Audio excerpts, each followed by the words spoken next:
চাব পাৰে ডিউক 250 হয় একদম বহুতে বিচাৰি থাকে 45 to 35 মানৰ ভিতৰত ওলাই যাব গাইছ এখন R1 5 1 লাখৰ তলত ৰয়েল এনফিল্ড লাগে তেওঁলোকে আহিব পাৰে মামলছা মকল কাগজপাতি কিনা কৰে অনলি 22000 টকা আৰু যিবিলাকে কম দামত সেকেন্ড হ্যান্ড বাইক লম বুলি ভাবি আছে তেওঁলোকৰ কাৰণে একদম সঠিক ভিডিঅ' হয় আহিছো বৰ্তমান গুৱাহাটী এয়াৰপৰ্টৰ ওচৰত মামলছা মোটৰৰ ওচৰত বৰ্তমান ইয়াতে ৰিফাইনেন্সৰ এভেইলেবল হৈছে বহুতে ডিমান্ড কৰি থকা মানে কেটিএমৰ ডিউক 250 চাব পাৰে 250 আছে তো সম্পূৰ্ণকৈ চাই থাকক মেইন অনাৰ আছে অনাৰ লগত ভালকে কথা পাতি আপোনালোকক বুজাই দি আছো স্কিপ নকৰাকৈ ভিডিঅ'টো চাই থাকক তেতিয়াহ'লে সকলো গাড়ীৰ দাম আৰু ডিলাৰটোৰ এড্ৰেছ আপোনালোকক ঠিকভাৱে পাবলৈ সক্ষম হ'ব আপোনালোকে ষ্টাৰ্টিং প্ৰাইচ ইয়াতে মাত্ৰ 22000 ৰ পৰা পাব আৰু বৰ্তমান এজন কাস্টমাৰে আপোনালোকৰ পৰা বাইক ললে তেতিয়াহ'লে কেনেকুৱা সাৰ্ভিস মানে প্ৰভাইড কৰিব আপোনালোকক আপডেট কৰাই দি আছো গোটেইখিনি হয় ৰিফাইনেন্সটো সকলোতে চলি আছে স্কুটিটো হৈ যাব ওকে 1,40,000 তো চাব পাৰে 1,40,000 টকাত আপোনালোকে আপাচি R310 পাই আছে 310 cc আৰু কালাৰ চালাৰো ধুনীয়া হৈ আছে কিমান মান চলিছে এখন তোমাৰ 25000 ৰানিং ওকে অনলি 25000 ৰানিং হয় এখন মাত্ৰ আপোনালোকে পাইছে 1,40,000 টকা 22 চনৰ R15 V4 আৰু এখন আপোনালোকৰ ৰাখিছে 145,000 আপোনালোকৰ এখন দিয়া আছে কিমান মান চলিছে এখন তোমাৰ 21000 চলিছে ওকে মাত্ৰ 21000 চলিছে BS6 ৰ গাড়ী হয় যিবিলাক ইন্টাৰেষ্ট আহিবা চাই লব পাৰে তো ধুনীয়া হয় গাড়ীখন আৰু টায়াৰ চাৰো চাব পাৰে ধুনীয়া হৈ আছে উইথ ABS পাই আছে মাত্ৰ 95000 আপোনালোকে R15 পাই আছে এখন যদি ৰিফাইনেন্স কৰা হয় আৰামছে 45-50 ওলাই যাব ন 45-35 ওলাই যাব 98000 আপোনালোকে এখন RS পাই আছে 2018 চনৰ আৰু দুই সাইডে ABS হয় আৰু কালাৰটো চাব পাৰে ধুনীয়া হৈ আছে ৰেড কালাৰ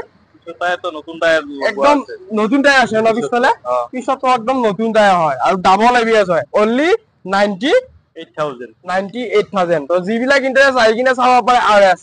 তো নেক্সট আইছো MT 138,000 ডুৱেল চেনেল ABS হয় তো কালাৰ চালাৰ চাই লব পাৰে ধুনীয়া হৈ আছে ৰানিং কিমান মান আছে এখন তোমাৰ ৰানিং 20000 মান ৰানিং ওকে 20000 মান ৰানিং হৈছে তো নেক্সট আইছো এখন চাব পাৰে ডিউক 250 হয় একদম বহুতে বিচাৰি থাকে চাব পাৰে ধুনীয়া হৈ আছে সুন্দৰ 2021 লাষ্ট মডেল 1,85,000 টকাত আপোনালোকে এখন ডিউক 250 পাই আছে তো 70000 মান টকা দিলে আপোনালোকে এই 250 খন লৈ যাব পাৰিব ঘৰ ধুনীয়া হয় কালাৰ চালাৰো ধুনীয়া হৈ আছে ডিউক 200 এখন হৈছে তোমাৰ 87000 ওকে 87000 ত এখন আহি যাব তো চাব পাৰে 87000 ত এখন 200 পাই আছে তো 1,10,000 টকাত আপোনালোকে এভেঞ্জাৰ পাই আছে মাত্ৰ 2000 কিলোমিটাৰ ৰানিং আৰু 6 মাহ পুৰণি শোৰুম কন্ডিশন বুলি ক'ব পাৰি মাত্ৰ 2000 কিলোমিটাৰ চলিছে এটা সাৰ্ভিস গৈছে আৰু জাস্ট অনলি 98000 এখন আপোনালোকে ৰয়েল এনফিল্ড ক্লাছিক পাই আছে তো চাব পাৰে কালাৰ চালাৰো ধুনীয়া হৈ আছে আৰু টায়াৰ চাব গাইছ টায়াৰ একদম একোৱে হোৱা নাই ধুনীয়া হৈ আছে আৰু মাত্ৰ চলিছে 28000 যিবিলাক ইন্টাৰেষ্ট 1 লাখ তলত 1 লাখৰ তলত ৰয়েল এনফিল্ড লাগে তেওঁলোকে আহিব পাৰে মামলছা মোটৰছত আৰু ইয়াতে আহিলে কিবা এটা নেগোচিয়েবল হৈ যাব পাৰে সৰুৰা তো নেক্সট আইছো আৰু এখন সেম 2018 মডেল মাত্ৰ 1,05,000 টকা আৰু মাত্ৰ ৰানিং 13000 ধুনীয়া হৈ আছে যিবিলাক ইন্টাৰেষ্ট আহি কিনে চাব পাৰে গাইছ তো নেক্সট এখন চাব পাৰে 220 একদম 220 খন চাব পাৰে সুন্দৰ কালাৰ হৈ আছে আৰু এটা স্কেচ নাই ইয়াতে আহি আপোনালোকে চাব পাৰে এটা স্কেচ দেখাই দিব নোৱাৰিব অনলি 95000 এখন 220 পাই আছে ৰানিং আছে আৰু 24000 ৰানিং হয় নেক্সট এখন চাব পাৰে NS200 2019 মডেল তোমাৰ এখন ABS মডেল হয় এখন হয় মই এখন ভাই 85000 ওকে 85000 ত আপোনালোকে পাইছে NS200 NS125 22 লাষ্টৰ হয় এখন তোমাৰ হয়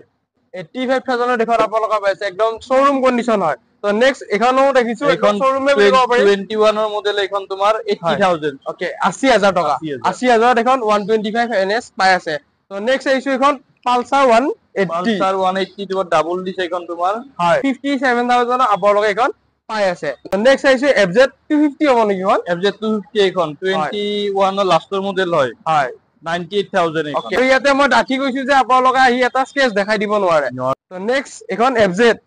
চাব পাৰে FZ এখন তোমাৰ 2017 মডেল হয় এখন পাইছো 52000 ওকে 52000 এখন আপোনালোকে পাই আছে সকলো কাগজপাতি কৰে ইয়াতে কিবা এটা নেগোচিয়েবল হ'ব না হৈ যাব নেগোচিয়েবল ওকে ওকে তো নেক্সট আইছো এখন স্প্লেন্ডাৰ 2022 মডেল এখন তোমাৰ হয় এখন হৈছে তোমাৰ 60000 ওকে অনলি 60000 60000 টকা আপোনালোকে এখন ডিসব্ৰেকখন পাই আছে ডিসব্ৰেকো পাই আছে ন নেক্সট আইছো আৰু এখন 21 মডেল হয় এখন 55000 ওকে অনলি 55000 তেনে এখানে কিমান 25 20 25 দি হৈ যাব ওকে 20-25000 টকা আপোনালোকে মানে সুপাৰ স্প্লেন্ডাৰ পাই আছে তো নেক্সট আৰু এখন দেখিছো তেল কম খাই ধুনীয়া স্প্লেন্ডাৰ প্লাস প্লাস এখন তোমাৰ একদম নতুন কন্ডিশন নতুন হয়েছে গাড়ীখন হয় হয় তোমাৰ হয় এখন তোমাৰ 60000 ওকে অনলি 60000 আপোনালোকে যদি ঘৰত লৈ যায় এখন শ্বৰুম কন্ডিশন বুলি ক'ব আৰু এটা দাগ দেখাই দিব নোৱাৰে অনলি আপোনালোকে পাই আছে 60000 তোমাৰ পেশন প্ৰো কিমান মান চলিছে এখন এখন 7000 ৰানিং হৈছে ওকে দামটো কিমান মান আহিব 63000 আহি যাব কিমান মান চনৰ 22 মডেল হয় 2022 চনৰ মডেল এখন গ্লামাৰ কিমান মান চনৰ হ'ব এখন 20 ৰ মডেল তোমাৰ হয় 25000 ৰানিং হৈছে ওকে অনলি 25000 ৰানিং 60000 ওকে 60000 টকা ৰিফাইনেন্স হৈ যাব ওকে তো স্কুটি লৈ আহিছো স্কুটিটো ৰিফাইনেন্স হৈ যাব ন ওকে এখন এবছৰ পুৰণি মাত্ৰ এবছৰ পুৰণি 10000 কিলোমিটাৰ ৰানিং আছে 72000 ওকে 10000 কিলোমিটাৰ ৰানিং 72000 2021 ৰ মডেল হয় এখন তোমাৰ হয় এখনৰ প্ৰাইস তোমাৰ 58000 ওকে অনলি 58000 ৰ আপোনালোকে পাই আছে 19 মডেল হয় এখন পাইছে 45000 অনলি 45000 ৰ এখন দিও ন 18 মডেল 52000 আপোনালোকে পাই আছে আৰু বহুতে এন্টক ডিমান্ড কৰি থাকে এন্টক চাব পাৰে আৰু এখনৰ 14 ৰ মডেল এখন পাইছে 25000 ওকে 2014 চনৰ মডেল আৰু এখন আপোনালোকে মাত্ৰ পাই আছে 25000 আৰু আপোনালোকে 25000 কোনো ৰিফাইনেন্স কৰিব নালাগে ডাইৰেক্ট 25000 দে কাগজ পাতি গিলা কৰি আপোনালোকে এৰি দিব গাড়ীখন তো চাব পাৰে তো নেক্সট আৰু দুখন গাড়ী আছে আপোনালোকক দেখাই আছো খুব কম দামৰ হয় তো গাইস এখন চাব পাৰে গ্লামাৰ হয় এখন মাত্ৰ আপোনালোকে 22000 টকা পাইছে কাগজ পাতি গিলা কৰি ন সকলো কাগজ পাতি গিলা কৰি অনলি 22000 টকা তো নেক্সট এখন স্প্লেন্ডাৰ তোমাৰ এখন 25000 ওকে অনলি 25000 এখন সকলো কাগজ পাতি গিলা কৰি আপোনালোকে পাই আছে চাব পাৰে খুব কম দামত আপোনালোকে পাই আছে আমি প্ৰায়ভাগ গাড়ী দেখালো ইয়াতে আৰু আপোনালোকৰ ইয়াতে ডিসপ্লে কাৰণে ইখন থৈ দিয়া আছে আৰু বাকি গুদামতো আছে ন এক্সট্ৰা গাড়ী তো ইখানে বুলি নাভাবিব আৰু এক্সট্ৰা গাড়ীও আছে আৰু আপোনালোকৰ এই ডিলাৰটোত গাড়ী এখন কিনিবলৈ আহিলে এড্ৰেছটো লাগিব এড্ৰেছটো কোনখিনি হ'ব আমাৰ ইয়াতে এড্ৰেছটো জালুকবাৰী ফালৰ পৰা তোমাৰ আহিলে ইকমটাৰৰ অপজিটত হয় হয় ছয়গাঁও বুকো চাইডৰ পৰা আহিলেও ইকমটাৰৰ অপজিট নামিলে হ'ল ওকে এনে জাগাখিনি কি হ'ব এনে ঠাইটো টুকুৰাটো ভিআইপি মিলন নগৰ কয় ওকে ভিআইপি মিলন নগৰ কয় আৰু আপোনালোকে ডাইৰেক্ট বাস বা টেক্সি কৰিলে ডাইৰেক্ট আহি যাব পাৰিব তো আৰু বৰ্তমান এনে ফাইনান্সো হৈ আছে ফাইনান্সত কি ডকুমেন্ট লাগিব আধাৰ কাৰ্ড পান কাৰ্ড লাগিব বেংক পাছবুক এটিএম কাৰ্ড লাগিব ওকে আৰু কোন ডিস্ট্ৰিক্ট হৈ আছে actually Nalbari Barpeta Kamrup metro rural আৰু বাক্সা হয় ওদালগুৰি হয় প্ৰায়ভাগ আৰু ধৰক হৈ আছে আৰু মেক্সিমাম আৰু ধৰক যিবিলাক নহয় তেওঁলোকে কেছত ল'ব পাৰিব ওকে ওকে তো জানালৰ ভিডিও কৰি ভাল লাগিল তো নেক্সট আকৌ আহিম বাৰু তো হাদিয়া আপোনালোকৰ ভিডিওটো ভাল লাগিল নিশ্চয় লাইক এটা কৰি দিব আৰু মোৰ চেনেলটো যদি নতুনকৈ আহিছে প্লিজ সাবস্ক্ৰাইব কৰি ল'ব আৰু এনেকুৱা ধৰণৰ ভিডিও আহিব তো আজিলৈ বাই আৰু বহুত কেইদিন ভিডিও অহা নাই কাৰণ কিবা অলপ মানে এক্সামত তৈয়াৰী হৈ আছে তাৰ কাৰণে তো আনিবলৈ চেষ্টা কৰিম তো আজিলৈ বিচাৰ বাই গাইছ তো নেক্সট ভিডিওত আকৌ লগ পাম